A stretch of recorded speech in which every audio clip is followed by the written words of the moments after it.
Mi marido me engañó en nuestra relación de 10 años con una madre de alquiler que gestaba a nuestro hijo y pensó que podría ocultarlo para siempre. Fue un tonto. Tengo 33 años y nunca pensé que me encontraría en esta situación, pero aquí estoy, cuestionando mi matrimonio y sintiéndome perdida. Esta es una historia larga y complicada, así que por favor, tened paciencia conmigo mientras intento explicarlo todo. Provengo de una familia acomodada. Mi padre es un empresario de éxito y siempre he tenido una vida privilegiada. Recibí una buena educación y nunca me faltó de nada. A pesar de ello, siempre he intentado mantener los pies en la tierra y ver lo mejor de las personas. Hace 6 años conocí a Alejandro en un restaurante donde trabajaba de camarero. Me atrajo al instante. Había algo en su cálida sonrisa y sus ojos amables que me llamó la atención. Empezamos a hablar y me encontré visitando el restaurante más a menudo solo para verle. A medida que nos íbamos conociendo, me enteré de los orígenes de Alejandro. Era huérfano y se había enfrentado a muchas dificultades en la vida. Trabajó duro para salir adelante y yo admiraba su resistencia y determinación. A pesar de no tener mucho, siempre tenía una actitud positiva ante la vida. Nuestra amistad se convirtió rápidamente en algo más. Empezamos a salir y me enamoré perdidamente. Alejandro era diferente a todos los que había conocido. Era amable, trabajador y auténtico. Sentía que podía ser yo misma a su lado, sin pretensiones ni expectativas. Después de un año de noviazgo, supe que quería casarme con Alejandro. Cuando le conté a mi padre mis intenciones, no le hizo ninguna gracia. Me advirtió que no me precipitara a casarme, sobre todo con alguien de orígenes tan diferentes. Le preocupaba que Alejandro buscara mi dinero o mi estatus social. Intenté explicarle que Alejandro no era así. Le hablé del carácter de Alejandro, de su ética de trabajo y de cómo me hacía sentir. Pero mi padre seguía escéptico. Me dijo que si insistía en casarme con Alejandro, al menos debería protegerme con un acuerdo prenupcial. La idea de un acuerdo prenupcial me parecía ofensiva. Alejandro prácticamente no tenía bienes y me parecía que pedir un acuerdo prenupcial sería insultarle. Era como ponerle precio a nuestro amor. Discutí con mi padre al respecto, pero él se mostró inflexible. Incluso llegó a amenazarme con excluirme de su testamento si no aceptaba el acuerdo prenupcial. Yo estaba indecisa. Por un lado, no quería disgustar a mi padre ni arriesgar mi herencia.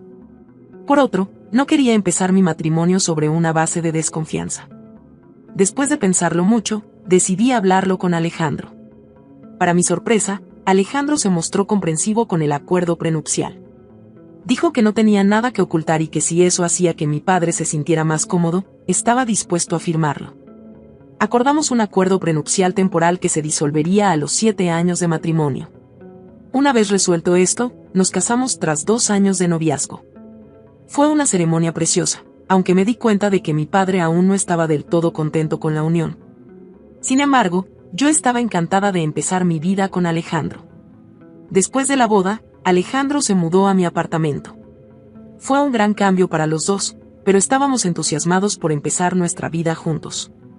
Ayudé a Alejandro a matricularse en un programa de diplomatura para ampliar sus estudios. Le pagué la matrícula y cubrí todos nuestros gastos ya que Alejandro no ganaba mucho con su trabajo a tiempo parcial. El primer año de matrimonio fue maravilloso. Estábamos felices y enamorados, disfrutando de nuestro tiempo juntos y soñando con nuestro futuro. Decidimos intentar tener un hijo. Yo siempre había querido ser madre, y Alejandro estaba entusiasmado con la perspectiva de formar una familia. Sin embargo, las cosas no salieron como habíamos planeado. Pasaban los meses y yo no me quedaba embarazada. Lo intentamos todo, controlar mi ovulación, cambiar nuestra dieta e incluso probar terapias alternativas. Nada parecía funcionar. Por fin, después de casi un año intentándolo, me quedé embarazada. Nos alegramos muchísimo. Empezamos a hacer planes, a pensar en nombres y a imaginar nuestra vida con un bebé. Pero nuestra felicidad duró poco. En el 4.º mes de embarazo, nuestro bebé falleció. La pérdida fue devastadora. Me sentí fracasada como mujer y como esposa. Alejandro intentaba consolarme, pero yo también veía la decepción en sus ojos. Decidimos consultar a un especialista en fertilidad para entender qué estaba pasando. Tras numerosas pruebas y consultas, recibimos una noticia desgarradora. Debido a algunas complicaciones, no podría llevar un bebé a término. El médico me explicó los riesgos y me desaconsejó intentar concebir de forma natural. Me quedé destrozada. Caí en una profunda depresión y me alejé de Alejandro y de todos los demás. Sentía que le había fallado, que nos había fallado. Alejandro intentó apoyarme, pero yo también sentía su frustración y decepción. Durante los años siguientes, intentamos seguir adelante con nuestras vidas. Alejandro terminó la carrera y empezó a buscar mejores oportunidades laborales.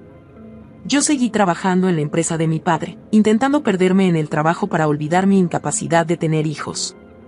Tras 5 años de matrimonio, Alejandro planteó la idea de la gestación subrogada. Había estado investigando alternativas y pensó que podría ser una buena opción para nosotros. Al principio, dudé. La idea de que otra mujer gestara a nuestro hijo me resultaba extraña. Pero a medida que Alejandro me iba explicando el proceso, me iba convenciendo. Fuimos a una clínica de fertilidad y empezamos el proceso de gestación subrogada. Fue un proceso largo y complicado, con numerosos trámites médicos y consultas legales. También teníamos que encontrar una madre de alquiler adecuada. Fue entonces cuando conocimos a Tania, de 28 años. Era joven, sana y ya había gestado un hijo con éxito. Tania necesitaba dinero para el tratamiento médico de su padre, y por eso había decidido ser madre de alquiler. Sentimos una conexión instantánea con ella y decidimos que sería la madre de alquiler perfecta para nuestro bebé.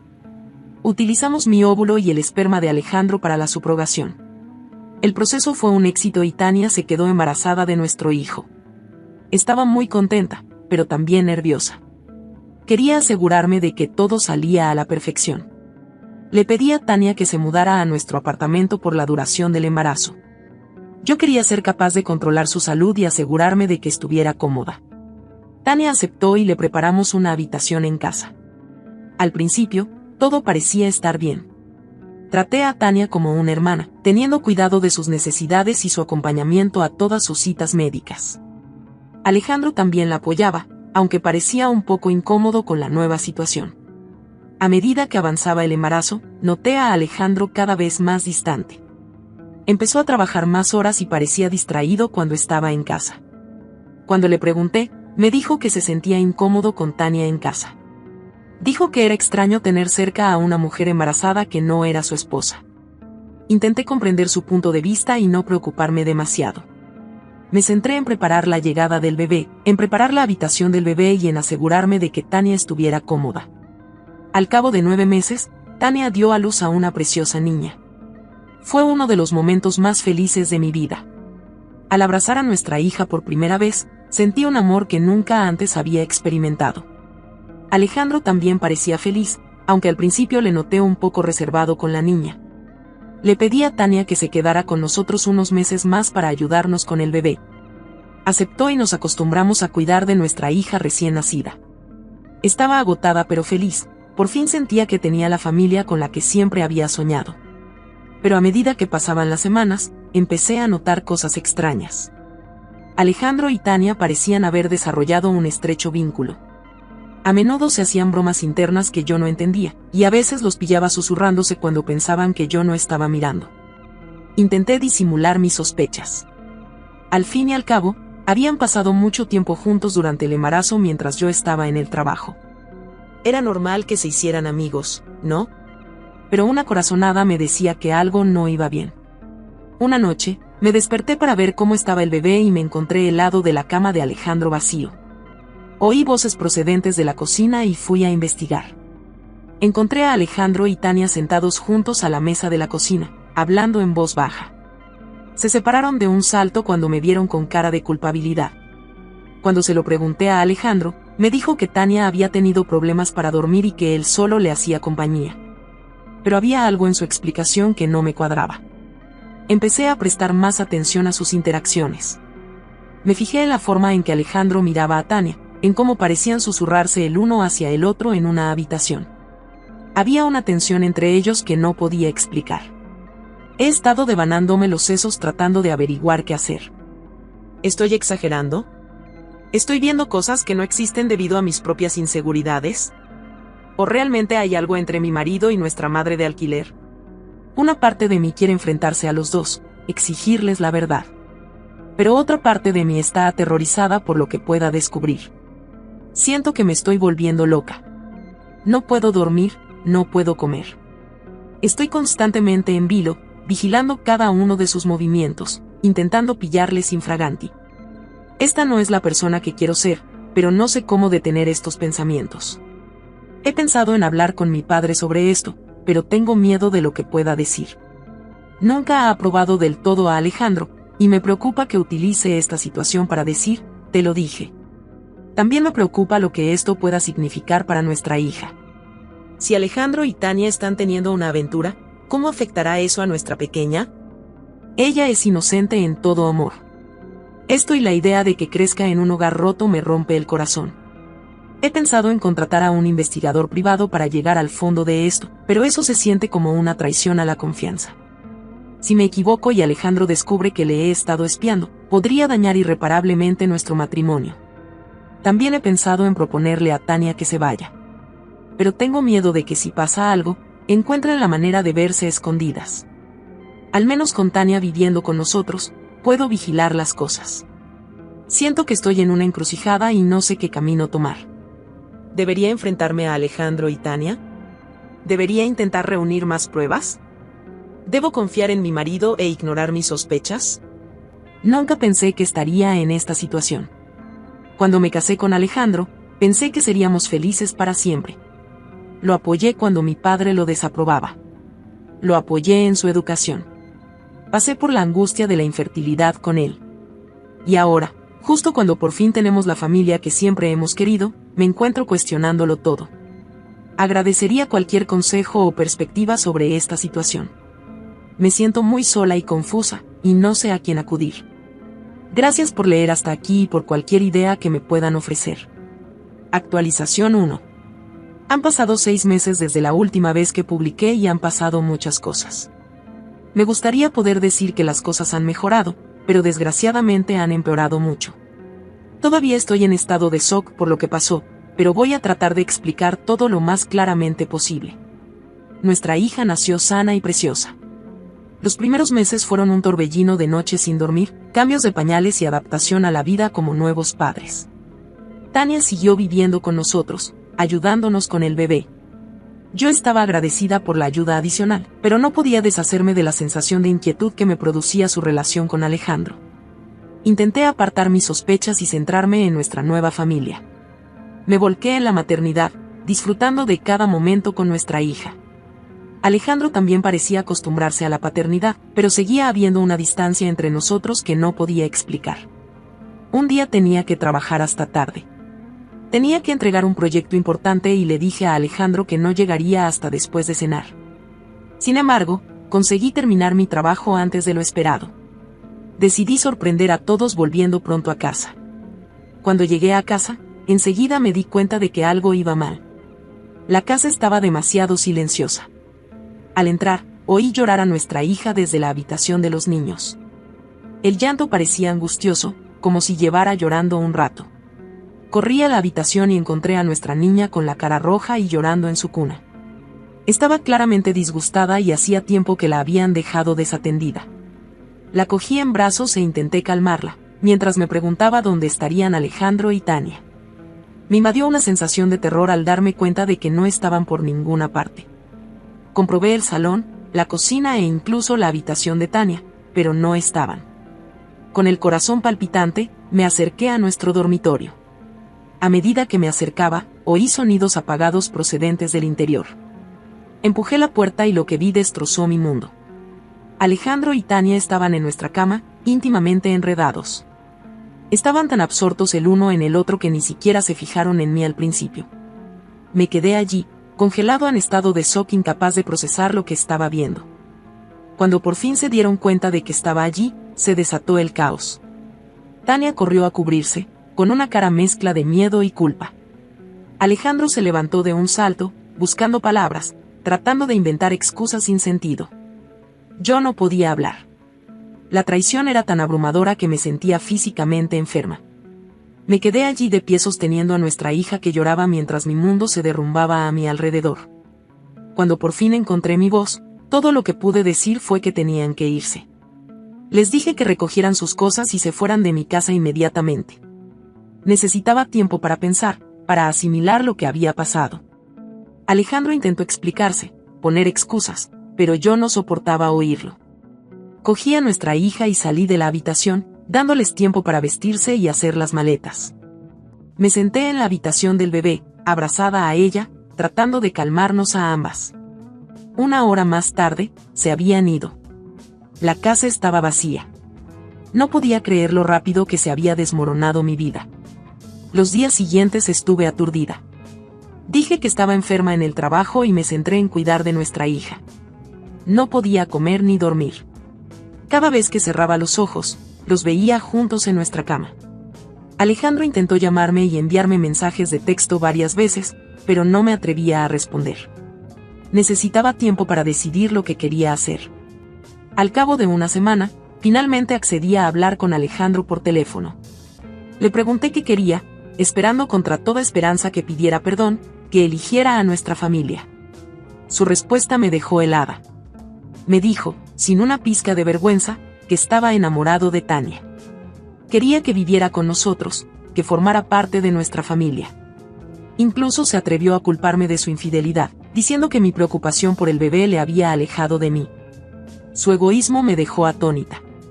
¿Cómo podía pensar que yo aceptaría semejante arreglo? ¿Cómo podía culparme de su traición? Le dije que eso no era en absoluto una opción. Nuestro matrimonio había terminado. Ya no podía confiar en él y, desde luego, no podía vivir con la mujer con la que me había engañado. Después de esa conversación, supe lo que tenía que hacer. Me puse en contacto con un abogado y solicité el divorcio.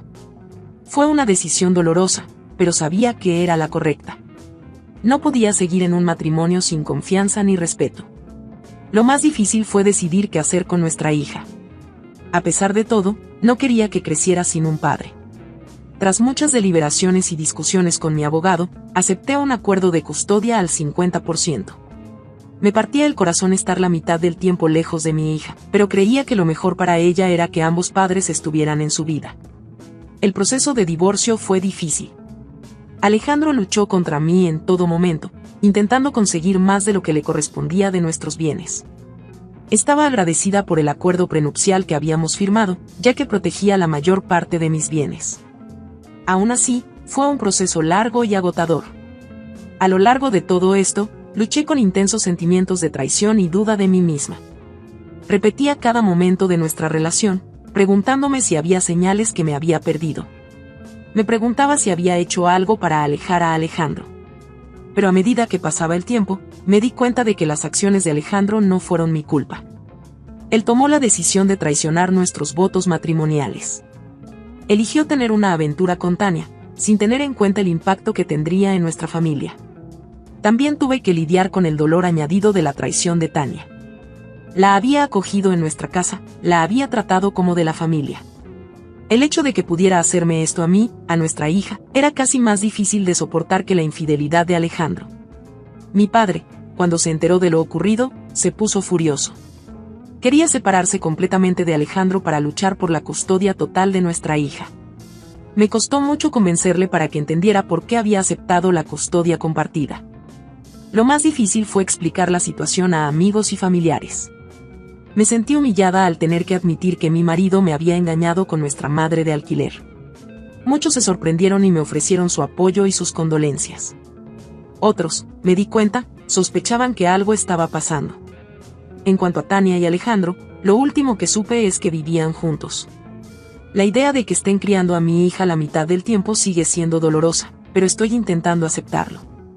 Le he dejado claro a Alejandro que Tania no debe desempeñar un papel maternal en la vida de nuestra hija. Ella puede estar presente, pero no debe ser presentada como algo más que la pareja de Alejandro. Estos últimos meses han sido los más duros de mi vida. Hay días en los que apenas puedo levantarme de la cama, en los que el dolor y la rabia amenazan con abrumarme. Pero intento mantenerme fuerte por mi hija. Necesita que sea la mejor madre posible. He empezado a ver a un terapeuta para que me ayude a procesar todo lo que ha pasado. Ha sido útil tener a alguien con quien hablar, alguien que me ayude a superar mis sentimientos de traición y pérdida. También me estoy centrando en reconstruir mi vida. Me he volcado en mi trabajo, encontrando consuelo en mi carrera. Me he reencontrado con viejos amigos y he intentado construir un sistema de apoyo fuera de mi matrimonio. Los días que no tengo a mi hija, me siento perdida. La casa me parece demasiado grande, demasiado vacía. Me estoy planteando mudarme a otro lugar, sin los recuerdos de mi vida con Alejandro. En cuanto al futuro, voy día a día. Ahora mismo, mi prioridad es ser la mejor madre posible para mi hija. No estoy preparada para pensar en salir con alguien o buscar una nueva relación.